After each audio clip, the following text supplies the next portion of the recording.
சோளிங்கரில் பழமை வாய்ந்த சோழபுரீஸ்வரர் திருக்கோவிலில் திருவாசகம் முற்றோதல் பெருவிழா விமரிசையாக நடைபெற்றது. ராணிப்பேட்டை மாவட்டம் சோளிங்கர் பஜார் பகுதியில் அமைந்துள்ள நூற்றாண்டுகள் பழமை வாய்ந்த சோழபுரீஸ்வரர் திருக்கோவிலில் திருவாசகம் முற்றோதல் பெருவிழா நடைபெற்றது. இதனை முன்னிட்டு சோழபுரீஸ்வரர் கனக குசம்பாள் சுவாமியுக்கும் சிறப்பு பூஜை, அபிஷேகம், அலங்காரம் செய்யப்பட்டு மங்கள வாத்தியங்கள் முழங்க மகா தீபாரதனைகள் காண்பிக்கப்பட்டது.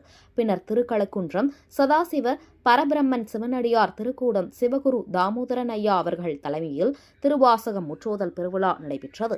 சிவகுரு தாமோதரன் தலைமையில் இசைக்குழுவினர் திருவாசகம் தெய்வீக பாடல் நிகழ்ச்சி நடைபெற்றது. இதில் சோளிங்கர் மற்றும் சுற்றுப்பகுதியில் இருந்து ஏராளமான பக்தர்கள் கலந்து கொண்டனர். முன்னதாக திருக்கோவில் அறங்காவலர் குழு தலைவர் சுந்தரமூர்த்தி, சோழபுரீஸ்வரர் சிவனடியார் அறக்கட்டளைகள் தலைவர் வெல்டிங் சேகர் மற்றும் கோவில் நிர்வாகத்தினர் சிவகுரு தாமோதரன் ஐயா அவர்கள் கும்ப மரியாதை செய்து வரவேற்றனர். கோவில் சார்பில் பக்தர்கள் அனைவருக்கும் பிரசாதம் வழங்கப்பட்டது.